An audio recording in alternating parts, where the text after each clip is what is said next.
Hello guys, today about the box office here domestically and globally as well here. Well. It's time to make fun of Elio, yes. But let's first get through How to Trade Dragon 28 years later first. So How to Trade Dragon is about to break even at the box office, which unfortunately for people who hate live action remakes like myself, well guess what? This movie's gonna break even. And more likely, we're gonna be seeing even more DreamWorks live action remakes. Yep, I always say that no one asks for live action remakes, but I get proven wrong every single time these movies release. With Real Instance nearing $1 billion, the Minecraft movie nearing $1 billion, and How to Train Dragon Maid nearing $358 million now, I think I should start about live action remakes and just accept they exist. Because I can say and whine all I want that no one wants live action remakes, that live action remakes, nobody wants them, nobody asked for them. I get proven wrong every single time that, they release, so I guess I'll be quiet from now on. Okay, The Lion King made $1.6 billion, I said no one asked for that. Aladdin made $1 billion, I said no one asked for that. How to Train Dragon made $358 million, I said no one asked for that. And of course, Blue Foster, The Lion King made $700 million globally. I also said no one asked for that as well. Yeah. And Real Instance, I didn't really say anything about it because I knew that if that movie made money, that I would be wrong once again. So, How to Train Dragon will officially break even by next week. So, unfortunately for people who hate live action remakes, well, guess what? They're here to stay, unfortunately. As Mufasa made money, Lilo and Stitch made money, and How to Train Dragon is about to make money as well. I know Minecraft is not really a live action remake, but even then, a lot of people really said like, who asked for a live action Minecraft movie? And guess what? That movie made nearly $1 billion. But I think the Minecraft movie really just proved everyone wrong either way. Because everyone said the movie would flop, it would be a huge failure. It wasn't just me as well. Everyone had the pitchforks against the Minecraft movie, but the Minecraft movie made a lot of money. But now we're gonna go to the second movie which is actually, this movie is actually not, it's actually a franchise movie. It's actually a sequel to a 2000s horror movie franchise. Again, it continued the trend of horror movies doing pretty well at the box office as well. Again, this movie was never going to light the box office on fire, but 28 years later, is doing very well. It has a very good score on Rotten Tomatoes, which again doesn't really matter. For horror movies, it probably does because, if there's a bad horror movie, it has a bad score on Rotten Tomatoes, people won't go see it, like Night Swim or something like that. But if they like it, then, and once the movie has like a cult following or probably a huge franchise like Halloween, usually horror movies will probably have a bad score on Rotten Tomatoes, unless it's a FNAF movie, of course. That's the only real exception to the rule, is the FNAF movie. Okay, and Halloween movies. Okay, movies that are probably a huge name, but this movie is a sequel to a 2000s horror movie franchise as well. And this movie has made $60 million globally, and this movie only needs like $150 million to break even. So, I think if this movie does, remotely anywhere as well as previous movies in the franchise, okay,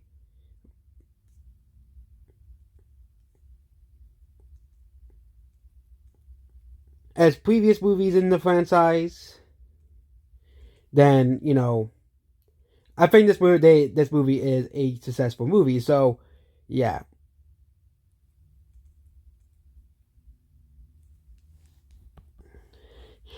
So Sony, they have kind of been silent for this whole year. Honestly, they haven't really released anything of any notoriety. Like, they have kind of been silent this whole year. Like, we haven't really had anything major from Sony so far this year, but this might be the end of Sony's silence this year at the box office. So, yeah, 28 years later. And now let's get to the meat and potatoes of this video. Of course, all you're waiting for, Pixar, the downfall of Pixar. Oh, yes. Elio. Oh, yes. Elio. The worst movie okay, it's not the worst movie in history, but the worst Pixar movie of all time. I haven't watched it, but the way it's performing, no one is watching it. No one likes Elio. Okay, and they advertise Elio everywhere. Okay, they were really playing a sports movie game yesterday. Oh, guess what? They fucking had a tie-in with Elio. Okay, YouTube. Guess what? Guess what advertised today? Elio. Okay, have not really seen much ads of 28 Years Later again, probably because I know the ads are personalized towards the experience as well. But oh wow wow wow, Elio is a flop.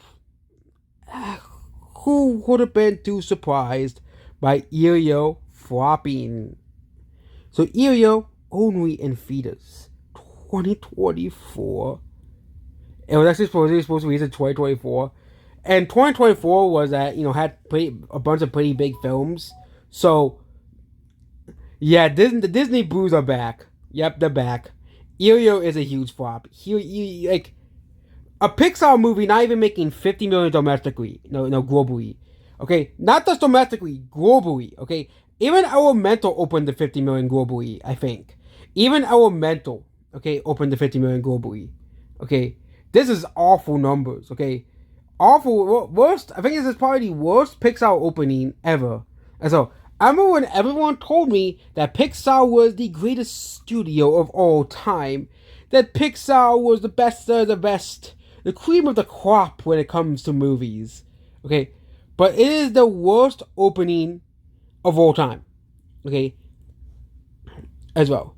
Excluding Toy Story 2 and Bugs Life, which were limited releases before they became wide, which they don't really count because guess what? They were limited releases, and Toy Story 3D Double Pizza doesn't count because that was released to hype up Toy Story 3. So, yeah, Toy Story 2, its first week, opened to 57 million because it got a limited release before, in like 5 theaters. When Pixar was just starting out, they already released Toy Story 2 in 1 theater, and then they finally released it everywhere else as well the week later. So the same thing can be said with Bugs Life as well.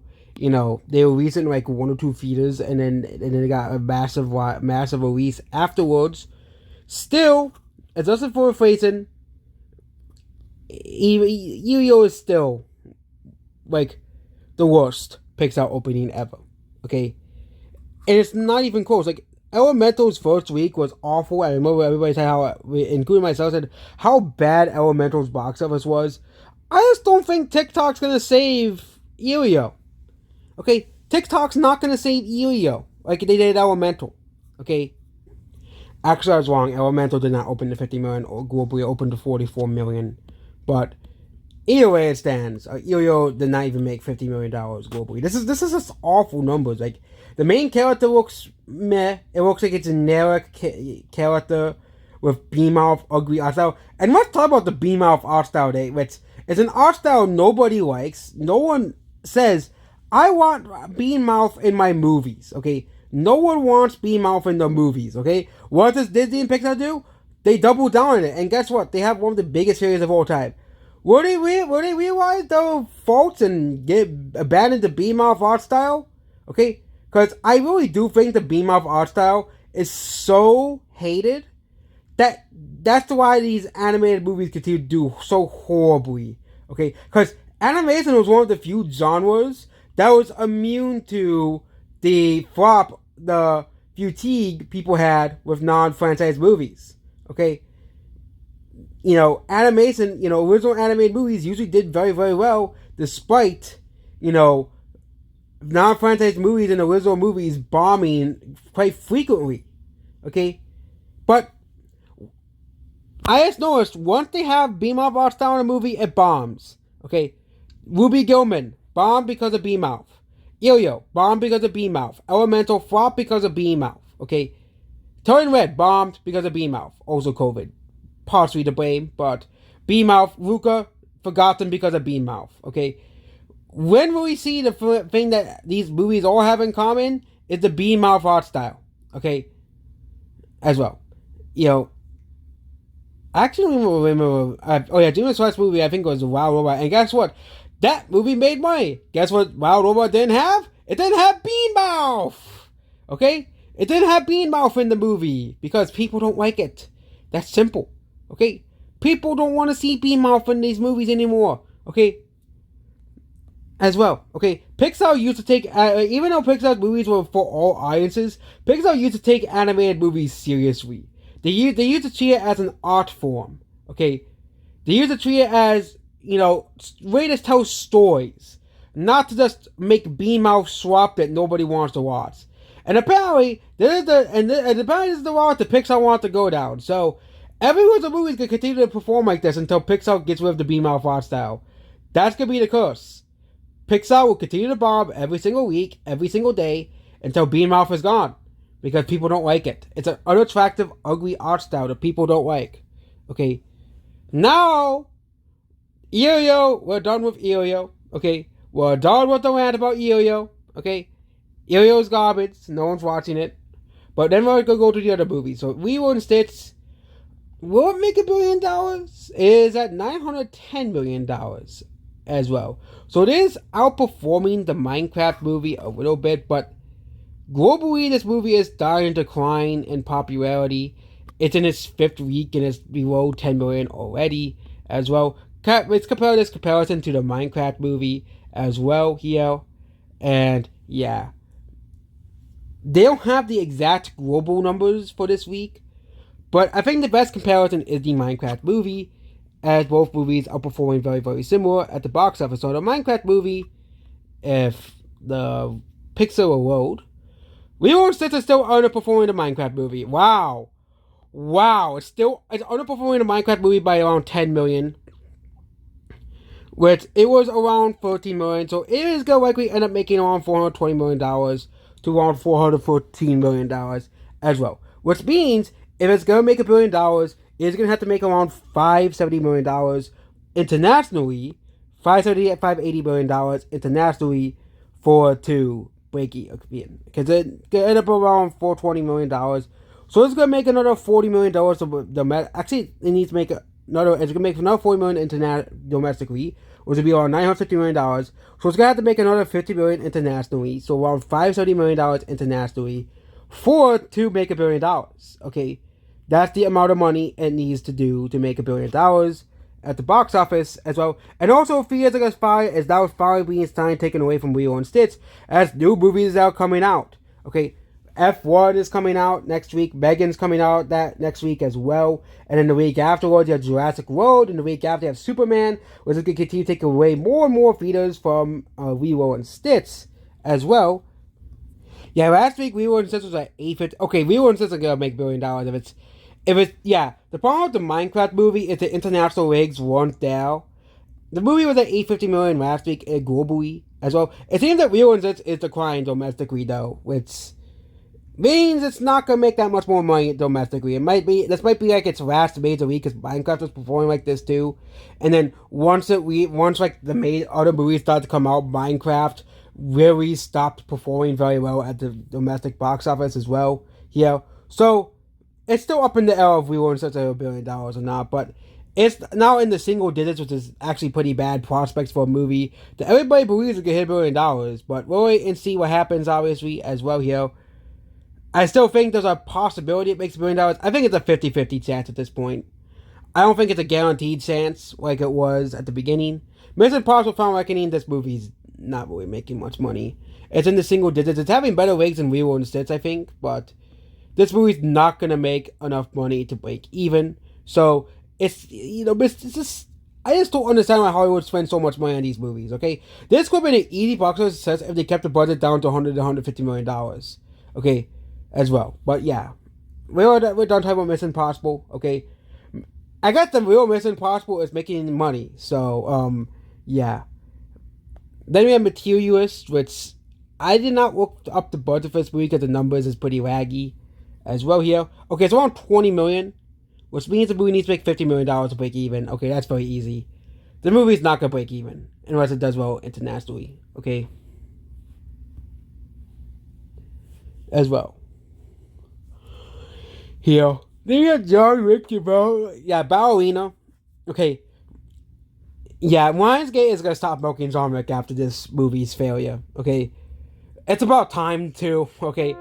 I know a lot of people like John Wick, but Lionsgate is really just milking this franchise, thinking that anyone will go see if they had the world. Like if they really put the world, it said the world of John Wick, Like they really thought that this would make $300 to $400 million globally, or something like the first movies. And heck, Keanu Reeves is even in this movie. He's on the cover too. Okay, I think it just shows that they can't just milk this franchise all they can and expect people to come and see it. Okay, as well. Okay, they literally have Keanu Reeves in this movie and it's still bombed. Okay, that's just pretty hilarious as well. Okay, as well. It just really shows that Lionsgate just can't milk this franchise constantly. I know some people say it's probably because of female being a female movie or something like that, but I just think it's because of Francis, because they really thought that John Wick was like Star Wars or something, and they can make 100 million spin-offs of it as well. They have Karate Kid Legends, which isn't really doing too well. It's actually getting very close to breaking even, or anything like $14 million globally, but it's done domestically already. Okay, it's gonna make $50 million domestically, and internationally it's not gonna make much more. So it's gonna be a small loss for the studio as well. So yeah, you know, yeah, another movie that was attempting to ride off in nostalgia. We have Final Destination Bloodlines, which made $280 million. This movie is a huge success as well. It is gonna be basically done at this box office run at this point, but this is not bad numbers for a Final Destination movie as well. So very good numbers. Yeah. Then we have an Indian movie called Cabrera. It's doing okay as well. But then we have the Venetian Scheme, which isn't doing too well. This movie needs to make $35 million to break even, and it has not, so it's a flop as well. Then we have The Wife of Suck, which I have never heard of this movie before as well, but again, it's not really doing too well at the box office as well. Given the budget's probably around $10 to $15 million, this movie is probably a huge failure. And of course, you have Sinners, which is now finally out of the box office list in its 10th week as well. I'm surprised they haven't tried to keep this movie in theaters longer, but Warner Bros. But again, they do want to add in newer movies, as well. And Thunderbolts is a huge failure for Disney as well. So there we go about the official box office numbers here. And yeah, it seems that Elio is indeed a flop. Yeah, we're doing 1/4 of this video spent ranting on Elio. Yeah, goodbye.